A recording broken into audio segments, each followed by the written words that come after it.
And welcome again. Nice to see all of you. So today we had a choice and there was little miscommunication. I thought probably we are going with chakra healing because I think there was some shuffling of dates right in between, and that is out. The shuffling of some date was there and some date was not there. And actually I thought probably I have given you everything that I knew. So probably I thought this is going to be a last kind of a session. But now the butterfly effect is remaining, still pending. So I may have to come one more time. Okay, so today we are talking about the chakras, the wheels of life, and basic subject is healing chakras or cleansing chakras. Yeah, I think that is how cleansing the chakras is. Basically, it means the same.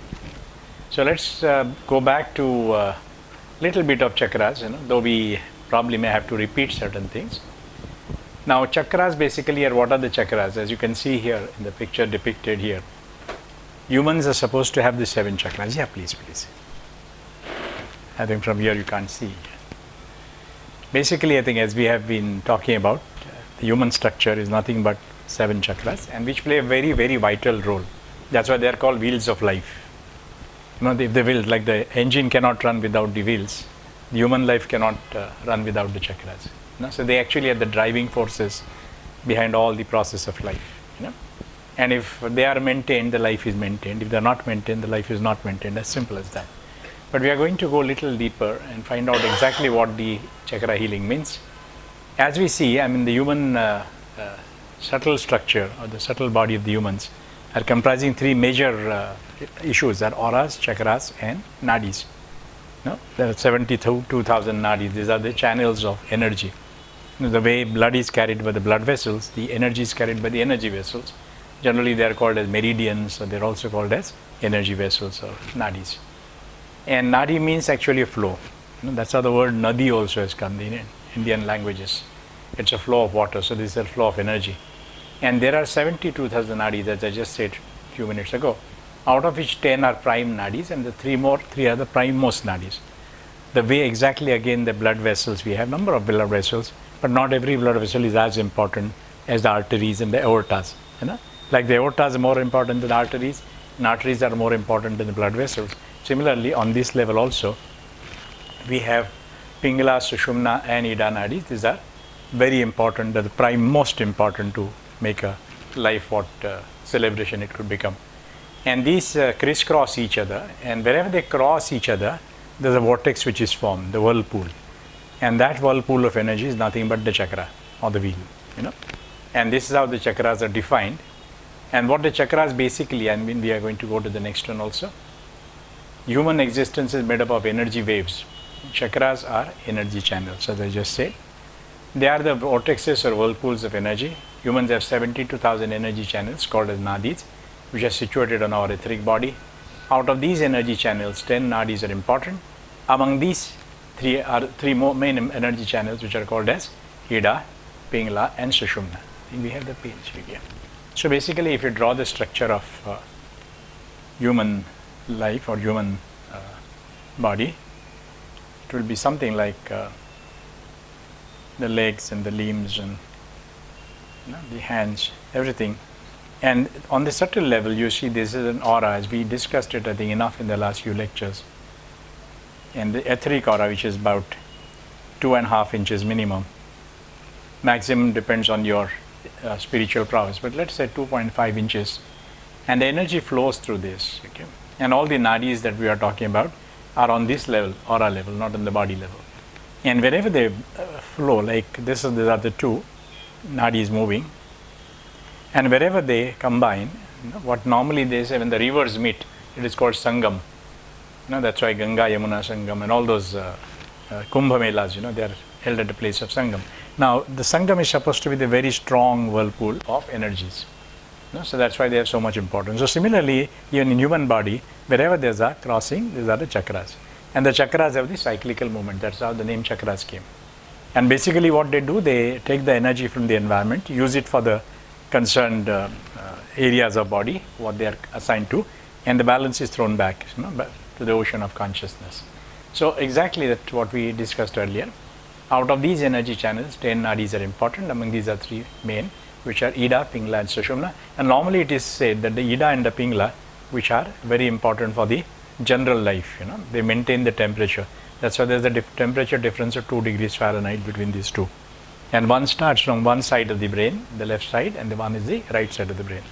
And that's why they carry the properties. Ida is supposed to be what they call Chandra Nadi, and the Pingala is supposed to be what called Surya Nadi, which is hotter. There's a heat and cold. The human life is, and as well as the nature, is full of these dualities or the contradictions, as normally we say. So unless you have the both sides, you cannot complete yourself. The very fact we are living the life in duality. Sushumna is on the center of the spine, and Ida and Pingala are on the side. So it passes through exactly the center. Whenever there are two channels, Ida and Pingala cross each other, energy vortex is formed. The energy enters human body through these chakras. These chakras are connected to the endocrine glands in the human body. These endocrine glands produce hormones which keep our body healthy. Now the very fact you can understand, these are the human glands, and human glands are connected to the physical glands are connected to the chakras, which are located in the body, on the aura body, while the actual glands are within the physical body, and they are connected normally this by a silver cord, some energy band. So whatever you do to chakras happens to the endocrine gland. And if you look at the whole issues of health are basically related to the endocrinal gland system. If the endocrinal gland system does not have the right kind of balance, I think the body becomes diseased. Restoring the balance of endocrine gland is, I think, the major issue for most of the therapies today. How does it done in the energy science? Instead of accessing the endocrine glands, we access their main source of energy, which is chakras. Each chakra is connected. For example, this is connected to, let us say, pituitary gland. This is connected, crown chakra connected to pineal glands. So all these chakras, they're internally connected. So this is a thyroid, this is a thymus. So all they are connected to the endocrine gland. So what happens actually, whenever we purify or whenever we energize the chakras, the endocrine glands, they get energized. They start functioning fully, and when they start functioning fully, the body becomes efficient. From the deficiency to move to the efficiency. Deficiency is disease, efficiency is health. So moving from the disease to the health, that is something which I think the efforts of endeavors of practically every therapy. There are, as I said, 7 major chakras which are as follows: crown chakra or Sahasrara chakra, third eye chakra or Ajna chakra. The first one is the English names, the second one is typical Oriental names. Third is throat chakra and Vishuddhi chakra. Fourth is heart chakra and Anahata chakra. Fifth is solar chakra, solar plexus that is called as, and Manipura chakra.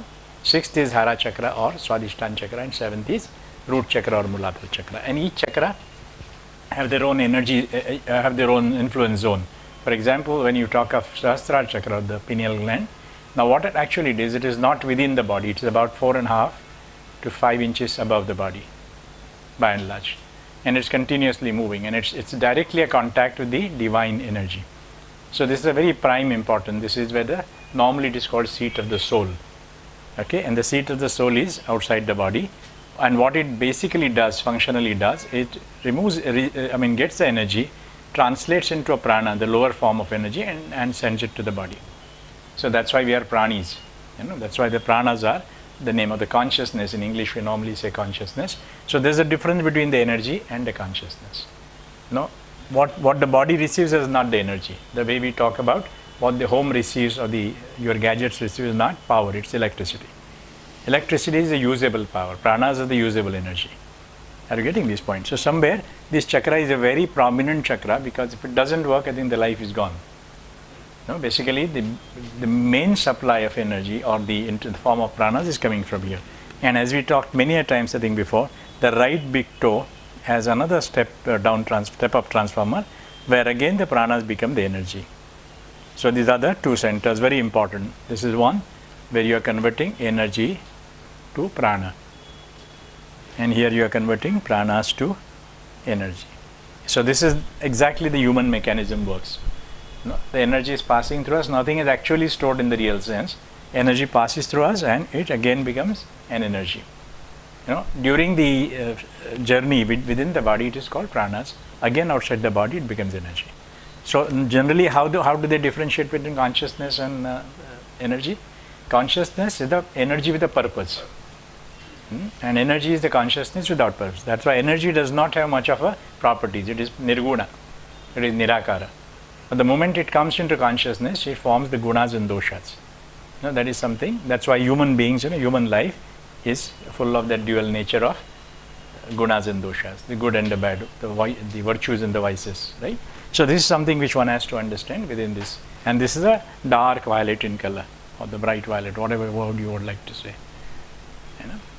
This is a violet color, highest frequency, and it doesn't have two mouths. Normally all these chakras have two mouths, in the front and in the back, but this is something which is operating from the vertical side, elevated side, and this is how the energy actually flows in the aura. And sometimes what happens is the auras are not capable of covering the body for some reasons or the other. They get exposed to the energy directly, and there's a burnout, which is called paralysis normally in the normal world. Okay, so somewhere the energy directly descends without the protection of the aura, does not become a prana at all, then it is very dangerous to the humans. It will burn out because the humans are not capable of taking energy in the purest form. They are all in the diluted form, usable form only can be used. Are you getting this point? So somewhere resetting the auras and correcting even before the paralysis strikes is possibly a future possibility. And if that possibility can be converted into reality, I think most of us as human life will be indebted to the science of aura for not falling sick with paralysis. It is one of the most dangerous diseases which not only creates a problem for the body, but a major problem is created to the mind. Once you lose that confidence and lose 4 or 5 prime years of your life, hardly anything is left in life to live. Okay, so this is something very important. Then the next chakra that we have, I think we can go chakra by chakra. Third eye chakra. Now this is the third eye chakra, normally called as, and it is a pituitary gland. And what are the virtues of that? Atmic wisdom. Atmic wisdom. Now this is something which has a peripheral 360 degrees vision. So this is not only about knowledge, this is about wisdom. See, most of the time today what we are doing is we are mixing up the information, the knowledge, the experience, and finally the wisdom. Now this is what the human learning is going through. Today unfortunately the information is getting much more important than what it deserves. So there are information technologies, but still no knowledge technology, no experience technology, no wisdom technology. The information technology has been stuck with information for too long. Somewhere we have forgotten that this is just a basic platform from which the humans can really become wise. So we have still a long way to go. So somewhere we need to understand this chakra is related to the wisdom. It is not about knowledge, it's not about experiences, it's not about information. In fact, especially today's generation feels the information is wisdom. And somewhere somebody has to very clearly tell them that they are very far away from the wisdom. No, they are informed people, not wise people. Google gives information, internet gives information, but unless the information is made into knowledge, you cannot use it and process it to get experiences. And unless you have these two, knowledge plus experience, you cannot reach the wisdom. So somewhere this is a chakra of wisdom, which gives you wisdom directly. In fact, many a times you must have seen the characters, the charitras that we read, biographies of saints and all. How did they used to pass on the knowledge? At one point, they used to pass on wisdom at one point, and it was not a long process. So somewhere wisdom is spontaneous, somewhere wisdom is instantaneous. Okay. Is it the same like sakshatkar? It is sakshatkar. Sakshatkar word, if you say what does it mean? Sakshat plus kar, isn't it? And sakshat means pratyaksha, with the aksha, with your eyes, with your own senses. And kar means kriya, something that you have seen with your, that's an experience. Yes. So sakshatkar is nothing but the experience, the third stage. No, unless you have a base of knowledge and information, the sakshatkar cannot happen. But then the moment you are experienced, you need to really drop these two, because then, somewhere we need to. And then unless you are experienced, unless you have sakshatkar, you cannot go to the atma sakshatkar. Many a times the sakshatkars are miracles, the experiences that you have. And if you consistently get the miracles over a period of time, and you drop even analysis of your miracles, you may land into atma sakshatkar, the enlightenment. Okay, so this is the realization. This is awareness. Knowledge is awareness. And this is openness. The openness leads to awareness. Awareness leads to realization. And realization leads to enlightenment.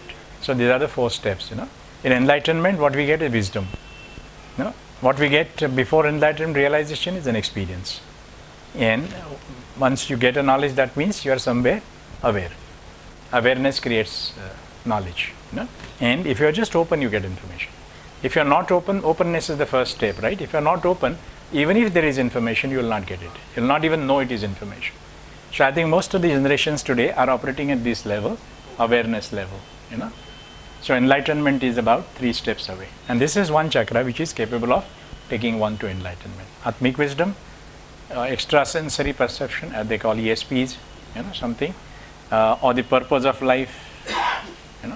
So everything is coming from your third eye chakra. Okay?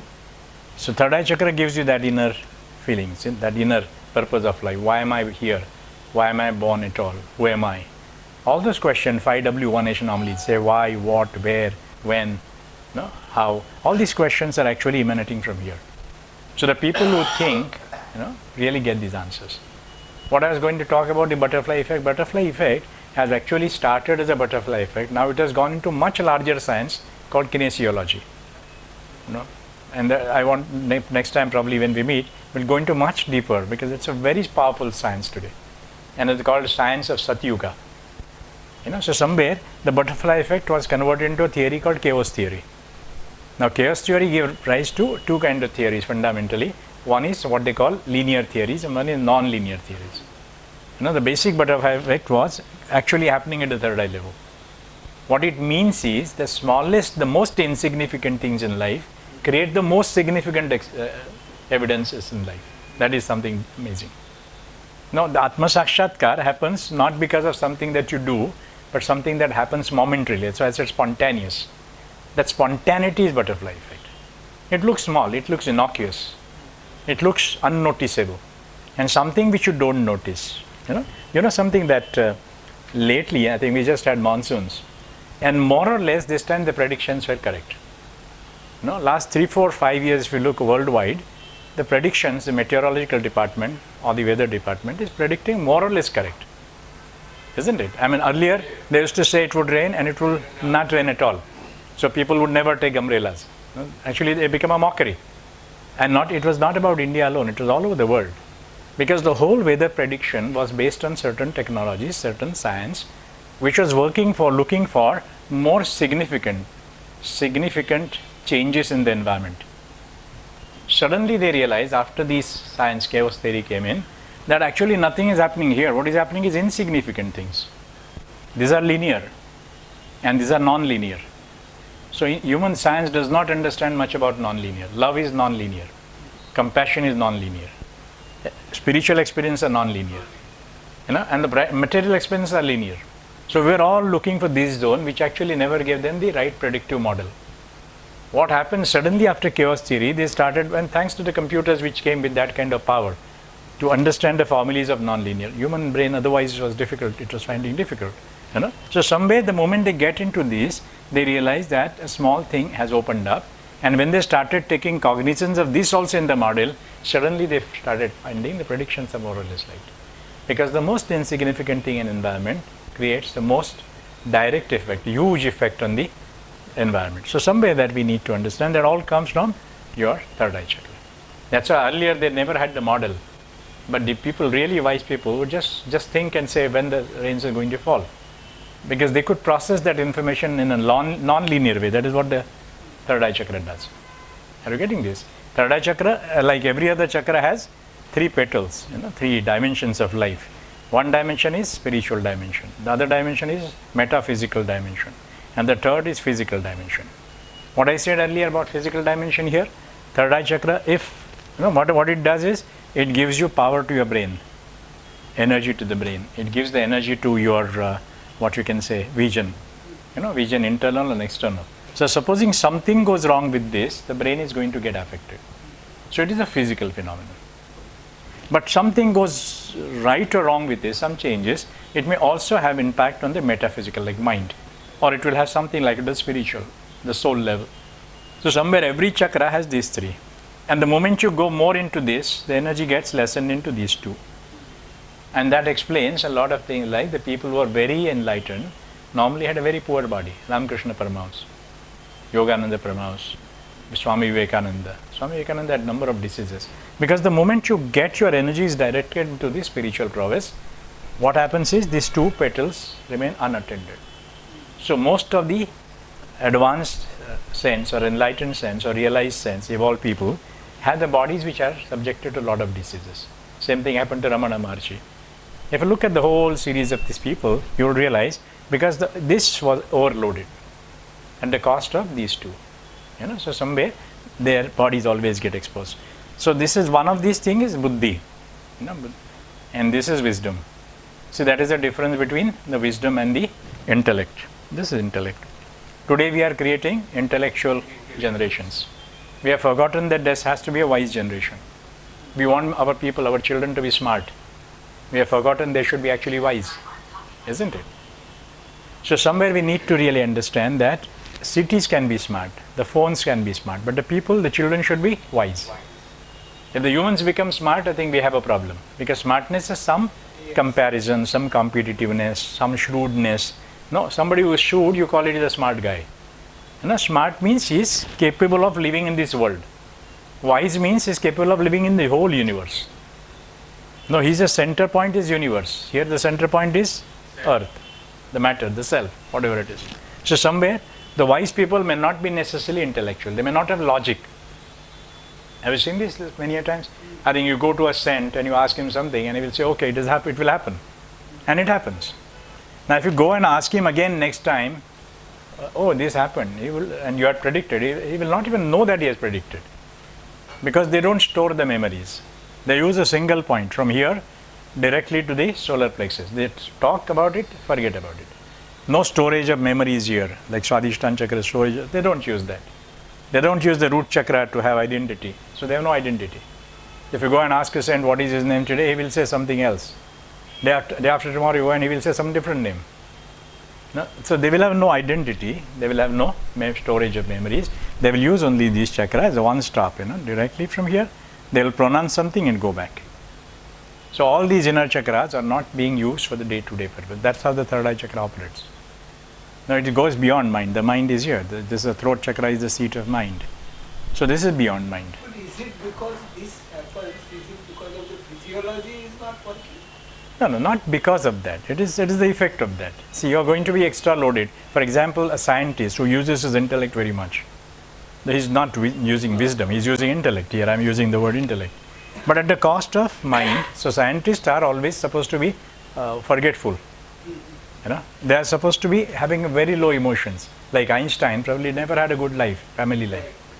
Newton never had a good family life. Edison never had a good family life. Most of the scientists, they had a lopsidedness comes into their nature. Because they are using their energies more on the intellect, they are not using their energies because not available for using to be used in mind. So they are not necessarily logical. For example, now poet, for example, Rabindranath Tagore. No, he could not sound logical because he would always look from the poetic angle. Even in the mid of the afternoon, they will see the Chandani. They will see a lot of stars. And when you see that, if you look logically, it looks illogical. But if you look from the emotional point, what they are saying is probably what is reality. So there are a lot of illusiveness what you see in Eye Chakra. No, because most of the time the realities are decided by your throat chakra, the mind. And this is operating beyond the mind. That's why most of the time we cannot understand these people. They are more or less isolated. Are you getting this? Siddhas are normally isolated. It's very difficult to understand Siddha. And it's very difficult to have a Siddha at home. Have you seen that? It's because he will not fit within the bracket of society. Because the bracket of society is the bracket of mind. It is the mind which has created civilization, not the intellect. The relationships are created by your mind. The labels are created by your mind. This is my wife, this is my sister, this is my brother, this is my mother. Everything, all labeling comes from the mind. And every labeling is limitedness. No, anything beyond limits has no labels. The whole oxygen in the atmosphere has no labels. But the moment you fill it into cylinder, you call it ABC oxygen, XYZ oxygen, whatever, numbers will come, names will come. No, measurement will come. How many liters and how many grams. But here there is no measurement. This is beyond measurement. And that's why many a times you feel that here that is exactly the ideas are generated here. This chakra is ideation chakra. So fantastic ideas. In scientific terms they say, now this is connected to one particular part in the brain which is called soma, S-O-M-A. Now that is how probably the word soma, somaras, or Somnath, Someshwar, the Lord Shiva. This is what they say, Chandra either. So Chandra is also called soma, moon. So basically soma is one cell which all the time is scanning. It is like a radar. The waves and waves and waves of consciousness are all over around us. And it keeps on reading them, and it catches one. It cannot catch more than one at a time unless you're elevated soul. It catches one and creates an idea out of that. So we have very limited ideas as common human being. But the moment you go into that realized state, you will catch a number of ideas at the same time. Suddenly your expansion. That is what the Buddhas are made up of, and that is what other Siddhas are made up of. So somewhere this chakra, and this is dark blue in color. The earlier was dark violet in color. And many a times I have seen in the last about 22 years I have been teaching that the people, the moment you initiate them, the second day onward, they start seeing the violet or the blue color when they close their eyes. They will never see dark black. Black is gone. So as long as you see black, that means you are zone below the mind. The moment that black is dropped and you start seeing these two chakras, one, this is violet and this is blue. That means these two chakras are getting activated and you are on the right path. This is a thumb rule. Okay, so this is as far as the third eye chakra is concerned. It is the highest frequency chakra. And that's why somewhere I think during our earlier talks we talked about, and it is very powerful in ladies as compared to gents. No, it is very powerful in ladies and siddhas. No, siddhas are having a combination of both, the gent and both the genders together. That's why if you look at this, the ladies have extremely powerful. And that's why they have a lot of problems with this chakra, because it's high frequency. It creates a lot of heat because of friction. The friction is very high. Because the moment the frequency is high, the friction is bound to be high. The moment the friction is high, the heat is bound to be high. The moment the heat is generated, what happens is you become restless. See, today, if you look outside, the temperature going up, there will be a lot of road rage and there will be a lot of crimes. Certainly, all over the world, they have realized the moment the temperature in the environment goes, the crime rate increases. Now this is something which has to do because the blood boils literally. So somewhere the ladies are supposed to keep it cool and the gents do not have to. That's why the red dot, the dot which is to be put either of sandalwood or the bhasma, ash, or the what they call generally kumkum, vanaspati kumkum. All these three are basically heat absorbents. So the moment the heat is absorbed, the lady is normally steadied, and that's what normally we try to project to the people, because it has nothing to do with the religion, nothing to do with the cosmetic beauty. It is something to do with your own peace and happiness. Our ancestors were not stupid enough to say that every lady should put it. They have a reason. They had a reason. They had the theories and they had the technologies, which unfortunately we have lost our ability to grasp them. Your ability is not there. That doesn't mean that things were wrong. If the things are not understood, I think we need to increase our abilities. So somewhere it makes a lot of sense now. Thereafter, the third chakra, which happens to be Vishuddhi chakra, it is located in the middle of the throat. The element is also Akash. What is again here? This is Akash Tattva. These three are Akash Tattva. The first one is throat chakra. The crown chakra. This is Akash, or the space, and it is a sub-element which is called as consciousness, as I said. The second one is what is you call third eye chakra. This is also Akash, space, but its sub-element is light. Now that's why enlightenment happens in this. Light. It has the frequency of the light. Okay. And the third one is a throat chakra. Now throat chakra also has Akash Tattva, but it's a sound, much lesser than the height. The frequencies are dropped now. So mind level means throat level, but that means you are working on the sound waves. Okay. That's why expression, speaking, making sound, making noise, everything comes from there. It is connected to the thyroid gland and has control on gestation tube. Talking, learning, teaching happens from the chakra. Transformation and Shuddhikara and purification happens in this chakra. We get experiences from this chakra. Its color is light blue. Are you getting this point? So somewhere we need to really understand what this chakra does. It is an expressive chakra. It's a seat of mind. What does the mind do? It expresses intellect. It expresses ideas. It converts ideas into thoughts. Unless they become thoughts, we cannot express ourselves. The ideas can never be expressed. Ideas are subtle. They are abstract. That's why people who are idealistic cannot be understood by the common people who are in the mind. You always feel they are talking something which you don't understand. नहीं? Sir के ऊपर से गया बोलते हैं ना, actually sir के नहीं, माइंड के ऊपर से जाता है. सर के ऊपर से जाता तो पकड़ पाओगे, माइंड के ऊपर से जाता है इसलिए पकड़ नहीं पा, because you are here and this is flowing through you. So somewhere one has to understand the ideas is, that's why normally we say in the Shavtara, idea stands for Buddha. Third eye chakra is a Buddha chakra and this is a Krishna chakra. Mind is pure Krishna consciousness.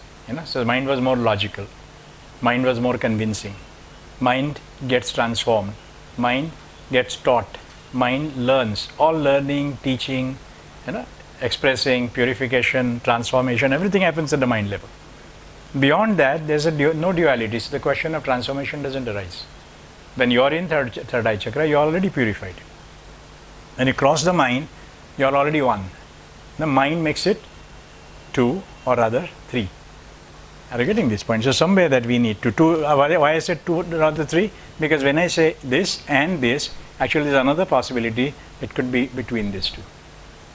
When I say hot and cold, I am creating third possibility, which is in between, neutral. When I say high and low, automatically the neutral thing comes in. Are you getting this point? So when you are talking about duality, you are actually talking about triality. Triality happens. Duality is what we speak about. There's nothing which is two. There has to be everything three. Are you getting it? Does it ring a bell in your class in a school? You used to get an exam paper, question paper. The first thing is write any 3 out of 5. Good. Mind connected to that variable because of this. But if they write any 2 out of 5, you are lost. Any 4 out of 5, definitely lost. So somewhere we need to understand human mind is created that number 3 out of duality. So this is one place that we talk about, and this color is light blue. That's why Krishna was supposed to be light blue. They stand consciousness. Basically, they are the consciousness. That is another subject we should talk some more other. When we are aging, what happens is, a lot of people of your and my age, unfortunately talk in a wrong sense. They say, "Hamare mein energy nahi raha." So basically what they are talking about, the physical energy. Nahi raha. But what happens is, Newton says, energy can neither be created nor be destroyed. So somewhere we need to understand the energy gets transformed from here to spiritual, from here to intellectual, from here to mental. It never goes out. It changes the currency. If this is rupees, probably this could be dollar or pound or euro, whatever it is. So when you translate the money from one currency to the other, you don't become poor actually. All that probably you go to buy somewhere and they don't buy rupees, you will find poor because you have a cash but which is not in the currency which is sellable. So somewhere you are moving from this to this. And if you move with this gradually, you will never fall sick. In fact, today's Times of India talks about a study which is not exactly good for the human Indian old age people. They say India has a rampant what you call dementia and Alzheimer very badly. And they have come out with so many reasonings why it is happening. The bitterness of life at the end of it, leaving the curses behind, all those things, because most of us have not understood the whole process of energy. We are still looking to life as a body. If you look to the body, yes, you are depleted. But you should also be realizing that somewhere it has already been converted. For example, when you retire, what happens is your income stops. So you think you are poor, but all that you have earned, PF and gratuity and everything, has been already deposited into some investment. This is the investment. No, you may not have liquid cash right now, but you can always generate a liquid cash. Liquid cash probably is not required by you at all after you retire. Are you getting this point? You should get pension, that's enough, that's good enough. What are your expenses likely to be? Your expenses need to be dropped, that is sannyasa. Now somewhere as we grow along, so this is something which we'll have to see. This is the Krishna consciousness, coming back to that subject. That's why we are more logical, we are more knowledge oriented, and this is something which is oriented towards the wisdom. Now Krishna gave a lot of knowledge in Gita. No? You can't call it a wisdom because unless Arjuna connected this knowledge to his life, he could not create experience. And unless he gets experience, he cannot be a wise person. He is still to be a wise. Are you getting this point? That's why Buddha cannot be understood by most of us for a simple reason. He is beyond us. He is like a akasha. He is like a space. You can just see, but you don't know. Your five senses do not really feel akasha. They feel vayu. Are you getting this point? They feel the water, ocean. Ocean is infinite, but ocean is finite also. For you, it looks to be infinite, but there's a boundaries to the ocean. If you look from the sky, probably you'll see the ocean being surrounded, but the sky has no limits. That is Buddha. So Buddha is pure Nirguna. And for the people who are staying in Guna, Buddha cannot be understood. Krishna can be related well. No, that's why Krishna is a favorite idol. Krishna is something, which you feel that you know, but suddenly he slips. It's exactly like an ocean. You take it in your hands and you think you have caught Krishna, but by the time your hands are out, all water is washed out. Buddha cannot be held in the hand. Who could be held in hand is the heart consciousness, Rama. Now this is the heart. Heart, and again this is green in color, like this was light blue. Now for the first time we are leaving the Akasha zone and coming to the wind, Vayu. Now this is the Vayu, pure Vayu. That's why heart chakra is related to respiration. Heart chakra is related to circulation of blood. Heart chakra is related to the blood itself. So somewhere heart chakra is related to your emotions, compassion, kindness, your love. Now this is all Vayu Tattva. It makes you feel light. If you are in heart chakra, it will always give you the lightness. Are you getting this point? It's much away from the gravity. That's why when you are in love or when you are very happy, what you say, I am feeling very light. You never say I am feeling very heavy. The very fact you are feeling heavy, you are not in love. You are not in heart chakra. No? What makes you probably feel heavy is the lust. Or what makes you probably feel heavy is the, what you can say, your possessiveness about your love. Actually contaminated love. If somebody says, I have fallen in love, and truly he falls, that means it's actually not in the Vayu Tattva. In Vayu Tattva, you are rising in love. This is a rising chakra. This is against the gravitation. Are you getting this point? So this is one chakra, as we can say, heart chakra. It is located in the center of the chest. Its main element is Vayu. And again, many people feel that the heart is on the left, so heart chakra is also to be in the left. No, the heart chakra is in the center, because heart chakra is not heart. Heart chakra means heart system. It includes lungs, it includes heart, it includes all the pulmonary arteries, everything including pericardium. The whole system of circulation of Vayu is heart chakra. It's nothing to do with the organ as a heart. That is one thing.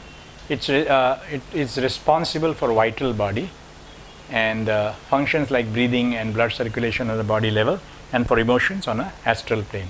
Its color is green. Now this is something which normally one has to cross. This is something as a threshold point. You must have heard, everything that we do before a person dies, he comes at the last dying moments. No, the whole idea is to bring his consciousness above this, rightly or wrongly, but it is reported that the moment you cross this, next birth you get, you will not have to go through the whole turmoil. You are born as yogi. And the moment, the second threshold point is your third eye chakra. The moment you cross this, touch this, you don't have to be reborn at all. The rebirth is gone. So the whole effort at the end of life is to push consciousness. That's why a lot of people read Gita's 9th chapter, 15th chapter, reading Gita, reading Bhagavad when the person is dying. No, there are a lot of, earlier they used to say that a person who is dying has to be kept into the Goshala, on the bed of the cow dung. Somehow the cow dung has that property of shooting your pranas above heart. So they had a very strong notions that a person who dies on the cow dung bed will not come back. It's a mukti. And many a times I think it is experienced, it can be experimented, that the moment you do that, you sleep on the cow dung floor. But nowadays it's not possible, because getting cow dung floor, people accepting this kind of theories itself is so difficult, because the science has probably taken us away from this natural intelligence. While talking about artificial intelligence, we have lost the natural intelligence. That's the problem. We are all after AI. Nobody is after NI. We are not even exploited, not even explored our natural intelligence, and we are hurrying up to create the artificial intelligence. We have not understood our heart, and we are trying to make artificial heart. We have not understood our brain, we are making artificial brain. I think first, the whole idea of science was actually to explore what you have, not create what you don't have. I think the whole purpose of science and the motive is getting into serious issue. So this is something which you will have to understand. Basically only two beautiful emotions. And in Reiki what we say, the heart chakra is activated. So heart chakra is connected to your hands, which are an extension of the heart, and that's why your hands become healing hands. The hands of light, normally they say. Hands become healing because the heart chakra start getting activated consistently all over. The moment you touch something, the divine energy flows. Because the energy per se, as I said, does not have any kind of properties at all. But the moment it becomes consciousness, it is a purpose. And the purpose is satisfied the moment it touches the heart chakra. The love and the compassion of the heart chakra, it gets into the energy flow. It's like if I put a turmeric into the water would look to be yellow. It's still colorless. What is carrying is the color of the turmeric. Similarly, it is carrying the color of the heart chakra. It is carrying that gunas of the heart chakra, the love and compassion. So wherever you touch, the energy goes with those kind of virtues. So that is as far as. Then the next chakra is solar plexus. Now this is something which is Manipura chakra. It is located in the upper stomach above the navel. Its element is Agni, that is fire. It is connected to our stomach, liver, gallbladder and pancreas on the body level, and to our aggressive emotions on the subtle level. As I said, there are three levels rather. One is spiritual level. It is a seat of power and knowledge. Its color is yellow. All our undesirable emotions like anger, ego, lust, greed, hatred and jealousy, etc. originate from here. So this is about Rajasic Tattva, what they say. Solar plex is Pitta. Pitta means Rajas. That's why it is called Kshatriya chakra. Kshatriya means Tej. Kshatriya means activity. So this is activity oriented. And that's why it has a tremendous influence on the human life today, because we all become activity oriented. This is the peak of activity. After this, the activities start dropping again. So this is at the peak. You start our activities when you are a child as a Mooladhara chakra, grow as a student, Brahmacharya ashram, and finally go into Grihastha to peak at this level, and slowly thereafter physical activities start dropping, emotional activities increase, they start dropping, mental activities. So we shift from, a transition happens from one level to the other, and we pass all the 5 levels before we either go to Mukti or we come back into this rebirth again. So this as far as the solar plexus is concerned. So a lot of power, and solar plexus is considered to be the pump of energy. Now this is also very important. That's why Ayurveda gives lot of influence on Ayurveda. It gives a lot of importance to this particular chakra. So anything that goes wrong in the body, basically you'll find the root here. Annamaya kosha. So Anna is very important. The food is very important aspect. In fact, the allopathy, the first sentence of allopathy, not many probably doctors even know about it. When Hippocrates formed the allopathy, founded, he wrote the first sentence is, what is that? Food is a medicine. That's all. That's all. And today it's exactly reverse. The medicine has become a food. And I've seen, I've been staying with some doctors when I go to US and all. So when we sit for breakfast, all of us get 1 plate, the doctor had 2 plates. And I curiously looked into that. 1 plate is full of 16 or 18 tablets. That's a breakfast. And I have not seen them taking a lunch, probably there could be even more. So I was always curious to know why they carried the 2 plates and why we carry 1 plate. Our plate carries the breakfast, their breakfast plus medical. The breakfast would be lesser, medical would be less. Vitamins and these and 18 tablets I see people. So that is how it actually happens. So somewhere this is the pump of energy. So whatever the energy comes, it is distributed from here. The way the blood is distributed by your heart. So heart is the pump of blood. And this is the pump of energy. So what is required? What is the importance of the heart for the body? Solar plex is the importance for our ethereal body as well as physical body. If the energy gets jammed here, most of the diseases will happen. For example, now we have realized that most of the time the neurological problems are because the energy does not reach there. Let's say a lot of surges, you call it feats and epilepsies and all, because there are surges coming from here. If there is no proper connection, if this reach is not correct, somewhere it is delayed, the kind of signals, is because of these energies. So somewhere we need to maintain the solar plexus, very, very important, from the body point of view. Okay, that's why in case of accidents and all, when there is a trauma, the first thing is it gets jammed here. So you may get hurt somewhere in the elbow or the shoulder or somewhere, but the whole body gets a shock. And to remove people from the trauma is actually the basic idea of medicine. The hospital should do that. Are you getting this point? You should make person comfortable. You should immediately treat his solar plexus, because unless that energy helps you, energy spreads around, no amount of medicines are going to help. No, as quantum healing, the book Quantum Healing, written by Dr. Deepak Chopra, he says beautifully, he says medicines have no intelligence. The intelligence has to come from our consciousness. If the consciousness is not there, when the medicine is sent, it cannot be used. That's why you see, the Ayurveda, your liver is the first one they try to heal. Whatever happens to you, they will just take your liver and pancreas before. Because unless the liver creates that healthy environment, whatever medicine you put will not be effective. Unfortunately, the allopathy does not give much importance to this philosophy. No, that's why Ayurveda takes a little longer time as compared to, because they make it more sounder proposition. They make it more long term. The moment the liver starts functioning and the pancreas start functioning properly, then the medicines will work fast. There will be no side effects at all. But when they are dull, no matter what medicines you put, most of the medicines will go waste or create side effects. So somewhere that we need to be careful about. Okay, so this is solar plexus is very important from that point of view. Next one is the Swadhishthana Chakra, Mooladhara Chakra, just below the navel. Solar plexus above the navel, this is below the navel. It's located in the lower stomach and below the navel. Its main element is jala, that is water. It is connected to testicles, ovaries and all reproductive organs. It is connected to spleen, kidney, uterus in women, prostate in gents. It is the seat of peace and happiness. Its color is orange. All fluid system, blood, urine, sweat are controlled here. It is the seat of our own existence also. Okay, so this is very important to understand. The seat of our memories, the seat of our water element. And as the science has started realizing now, most of your memories, almost 100% of memories, are stored in the form of water. If the water is not there, the memories will be down. That's why in the olden age, mainly Alzheimer, if you look at that, or the dementia, the water in the brain starts getting dried up. It does not have the right media to carry the memories. Okay, so somewhere the entire fluid management system actually happens at the level of Swadhishthana Chakra. And it is orange in color. It's a seat of peace and happiness. It's a seat of memories. Because ultimately what you get, how do you feel happy? Only when you think of something which has happened. See, happiness is something which, what happens is an effect of something which has happened. If something happens exactly the way you want, you are happy. If something doesn't happen the way you want, you are sad.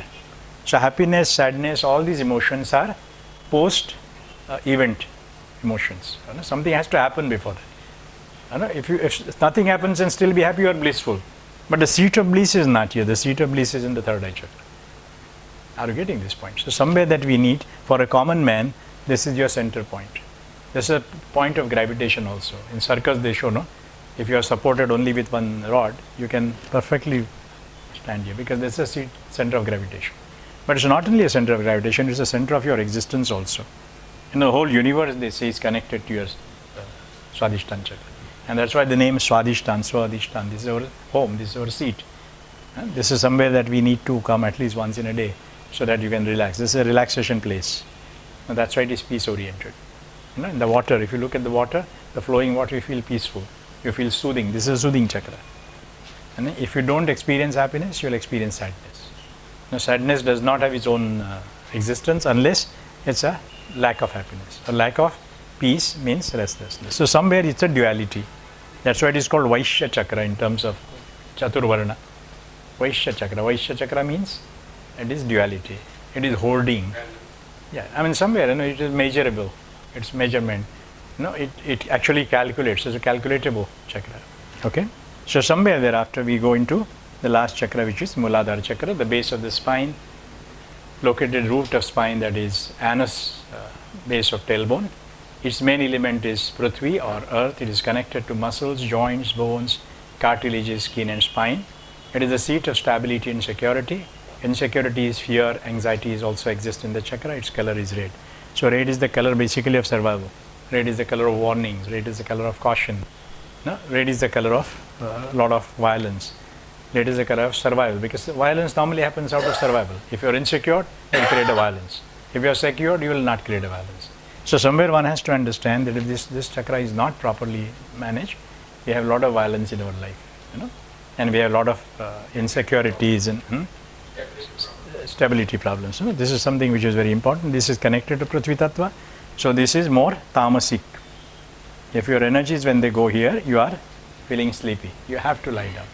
If the energies are here, Swadhishthana chakra, this is more or less water. You will flow. You are not activated. You are partly rajasic and partly tamasic. No, earth cannot, the water cannot leave the earth. You cannot see the existence of water without the base of the earth. So somewhere this is in between.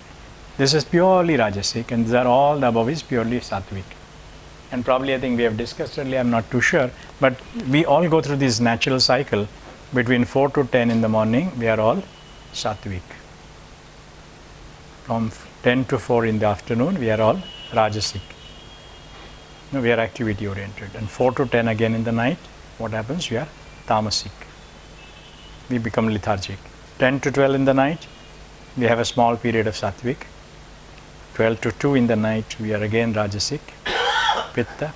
And 2 to 4, we are tamasic. That explains why 2 to 4, everybody gets a deep sleep.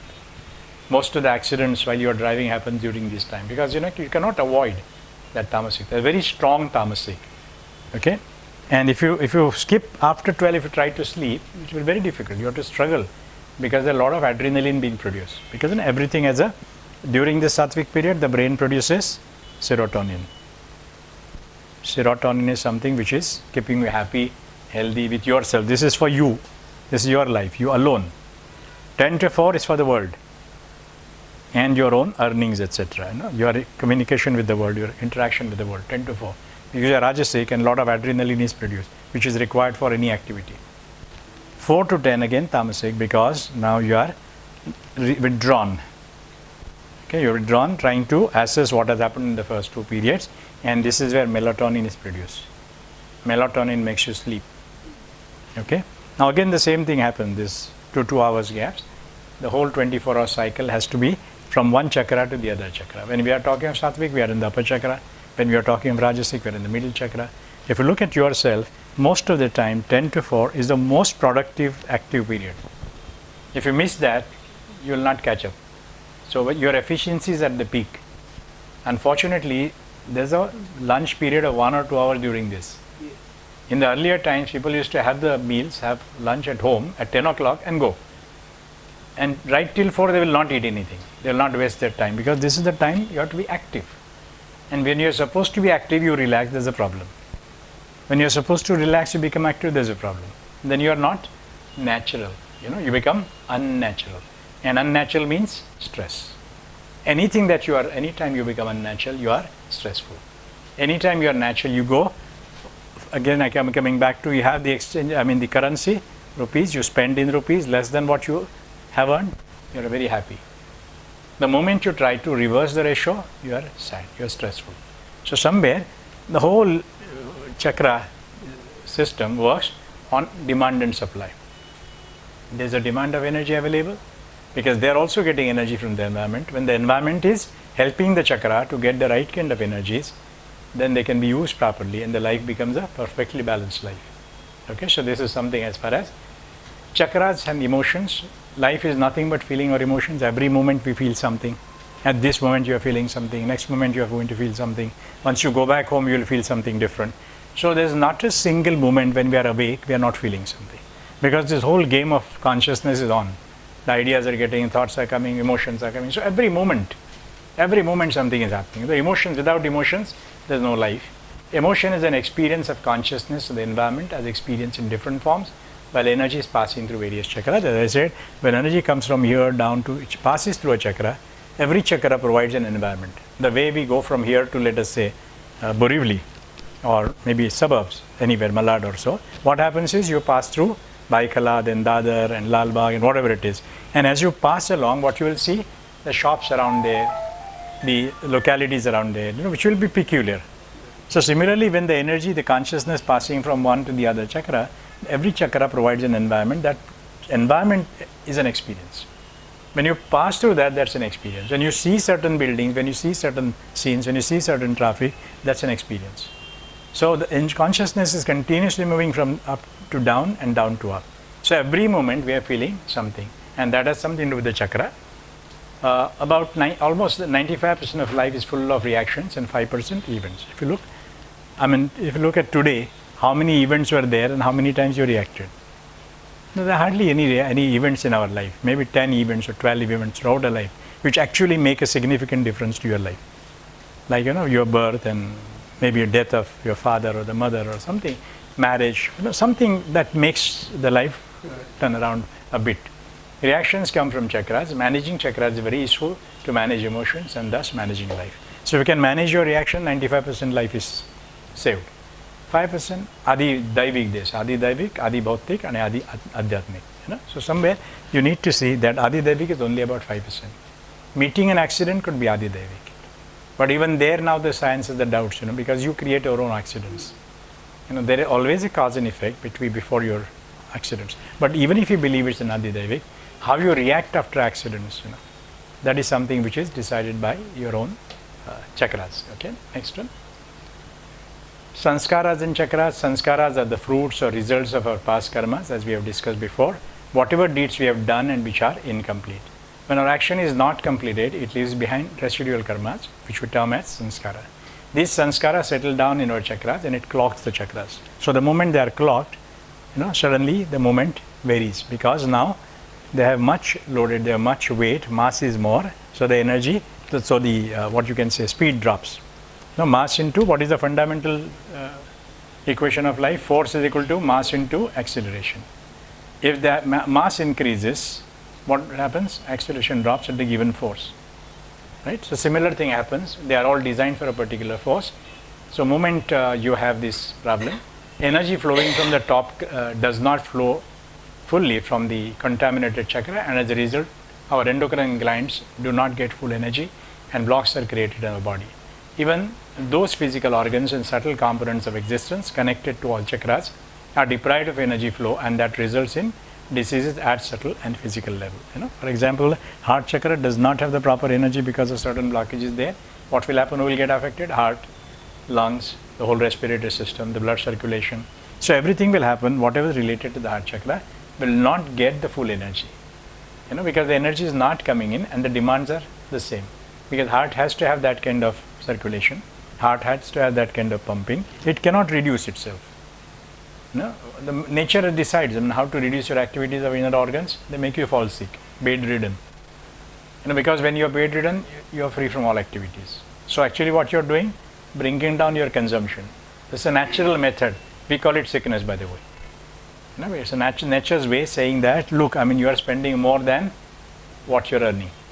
Okay, so somewhere we need to bring down the spendings and increase our earnings. Okay, next one please. Chakras get clogged. Now when we say, we basically talked of cleansing. What is cleansed? Whatever is clogged. How does the clogging happen? The deficient flow of energy is called disease. Disease is nothing but a manifestation of samskara that lead to suffering. Sanskaras settle in chakras, reducing the speed, resulting in the imbalance of input to output ratio of the chakras. Stress reduces the amount of flow of energy passing through our chakras, which we use for our daily life activities. So somewhere again coming back to that, the moment the sanskaras come and settle down, the capacity of the chakra, what it is designed for, comes down. Amdani attanni kharcha rupaiya. The moment you are earning gets dropped lesser than. What we can do here, we can just remove whatever as blockages have come, whatever clogging has come, and again try to make the whole chakra system efficient. Chakra cleansing, these chakras can be cleansed with various means like Reiki, meditation, pranayam. With Reiki, chakras are rejuvenated or energized. By taking Reiki, endocrine glands start functioning more efficiently and body balance is restored, resulting in healing. Now this is exactly what is done in most of the spiritual practice. They try to work on chakras, they try to cleanse the chakras. For example, the upper chakras, the crown chakra, the third eye chakra, the throat chakra and the heart chakra. Now these are together called a chitta. The entire spiritual practice philosophy is to cleanse the chitta, chitta shuddhi, purification of chitta. Because if this is done, what you are doing actually, the result of all that is your karma. These are the pre-karma stations. If these pre-karma chakras are balanced, if they are purified, what happens is the karmas are purified. When the karmas are purified, what does it mean? It is not going to leave anything behind as a sanskara, which means it's a clean karma. Whatever you do, 100% it passes on as a fruit. Manage this karma, the fruits get managed. Karmanne badikaraste. Are you getting this point? So there's no fallout. It's like an efficient factory. If the factory is efficient, the machines are good, technology is good, raw material is good, what happens? It produces the end product without producing any rejected material. And if the rejected materials are not there, what happens is the lower chakras are actually warehouses. The warehouses are normally clean. No, they get spoiled because of karmas. If the karmas are managed by the pre-karma chakras, then your post-karma chakras do not have to really be cleansed at all. So cleansing is generally advised into the upper four chakras. Are you getting this point? Somewhere we need to remain pure here. And somewhere we need to, by our day-to-day activities, we need to purify this. These chakras do not need any spiritual practices in the real sense. What it requires is a good-natured life. You should be always fair in life. This is within your domain. And this is something which is the domain of the divine. That's why the spiritual practices are required to be done basically to cleanse this. Are you getting this point? So somewhere you have to ask for the intervention of the divine, that is spiritual practice, for upper chakras. The lower chakras need to be, if you eat rightly, no? Basically I have been always saying that there are 5 parameters of life. Every day you should see. What are those? Are you eating properly? Are you shitting properly? Are you peeing properly? Are you sleeping properly? Are you breathing properly? If these 5 are okay, no diagnosis is required. No? And this is all related to the lower chakras. If these 5 elements are taken care of here, the entire life, all those 5 elements normally we talked earlier, the love and gratitude and everything is taken care of here. No, so somewhere we need to understand that the chakras needs to be cleansed, and all the cleansing processes for the upper chakras, the lower chakras, do not have to be necessarily cleansed. No, they become cleansed as an effect of the upper chakras. Okay, so that is how it is. Any questions now? Yeah. Yes. When you are cleansing the chakra through Reiki, Yeah. should you go from top to bottom or vice No, it happens anywhere to anywhere. Because truly speaking, when you talk of Reiki, there's nothing like top and nothing like bottom. This is only our understanding. See, body, when you talk of body, top and bottom, Reiki talks of the whole existence, and existence is no top and no bottom. If you look at the universe, there's no top and no bottom. The moment you put the earth in between, then you say west and east and south and north. Only when the earth is there. In the universe, there's no north and no south. So similarly, there's no top and no bottom. All anywhere you can go, anywhere you can go. Because basically they are all spherical. The chakras are spherical. Chakras are not two-dimensional like this. The moment you talk of two dimensions, this is left and this is right and this is top and this is bottom. But the moment you remove this two-dimensional model, this is just for understanding, just for learning. But when you go beyond that, there is no top and there is no bottom. And is it necessary that your foot and right leg should be touching the mother earth? Not necessarily, not at all. So you Not can at do all. well in this sleeping position? Oh yes, absolutely. In sleeping position, Reiki works most beautifully. Supine position, beautifully it works. You don't have, because your whole body anyway is touching earth. You cannot leave the earth anyway. Reiki given in excess or less proportion, does it create? That doesn't matter at all. In fact, it's like an oxygen. The more the oxygen, better it is. No, if you take deep breath, you feel better. Even if you give it for a slightly longer time. Not slightly. Even if you give for 24 hours, it works even better. More the merrier. The more you give, the better. More the merrier. No? Because generally they say 3 to 5 minutes. But Generally, if you because see you know. that a particular chakra needs more healing. Yeah, then you can give more because your hands tell you, no? No, your hands tell you. For example, I mean, normally when your guests come to your house, I would, I feel a little. no. I mean, when a person comes to your house as a guest, what do? Offer 1 glass of water. No, 1 glass is because it's a measurable unit, it's a minimum unit.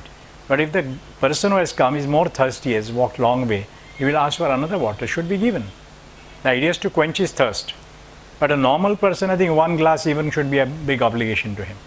But somebody who has really got perspired and have already lost his energy, he has walked a lot, he has gone through a lot of struggle, then you will have to probably give him more water. It will not bother him. Similarly, Reiki, I mean, it depends on which organs are more deprived of energy, which are experiencing deficiency at this moment, should be provided more Reiki. But the minimum is 3 to 5 minutes. What you say is very true. So when I am giving Reiki, I realize this little warmth being developed It will be. between the palm and the body. It will What be. does it indicate? It indicates actually, you see, ultimately when you look at the body, it is chemicals. Okay, as medical science says. When you take medicines, what happens? Why do you eat medicine? Because there is a chemical imbalance. Okay, now they say your B2 has gone down. What do you mean? B2 is a chemical actually, it's a compound of chemicals, right? That means some chemicals have gone down, which means actually there are the undesirable chemicals which are there at that point of time.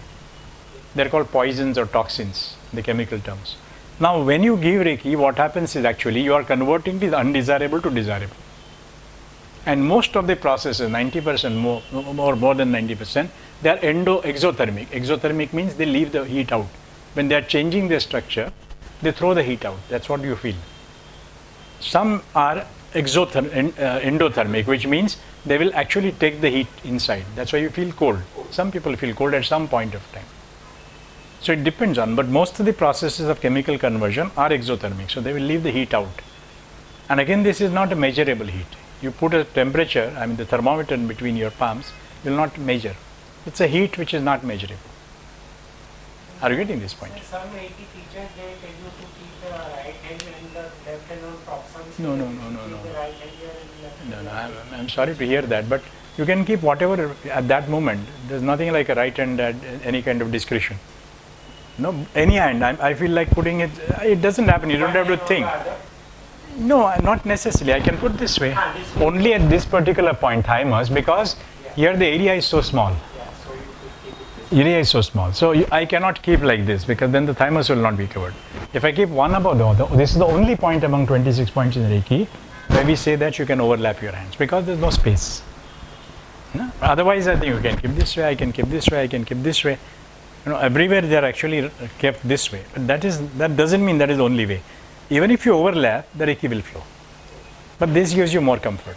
There's no harm. Oh, no adverse effect at all. In fact, we always say there is a side effect of Reiki, not adverse effect. Because all side effects are not necessarily adverse. We always say Reiki has to be taken for one to be peaceful and happy, harmonized. The disease is going as a side effect. That is not a main product. It's a byproduct. Any byproduct is a side effect. But side effect doesn't mean it is bad. Are you getting this point?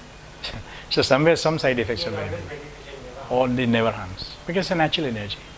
It's like a typical mother. Yeah. He said that the sound in the Swadhishthana Chakra, sound converts energy into prana. That's right. What is different between prana and The prana is, as I said, electricity and the power. The power they produce in power station, wherever they produce for Mumbai, right? It doesn't exactly come to your house unless it is processed. It has to go through the processing. It has to go through the transformer. It has to go to the step down and step up processes. So what they do, they make it a usable energy. Sometimes, erratically it happens that suddenly there's a surge and a lot of TVs get burnt out. That is the time actually power surges. But the power has to be made into electricity, which is a usable power. Similarly, pranas are the usable energy. so it is essential, prana is essential. Prana is essential for the body.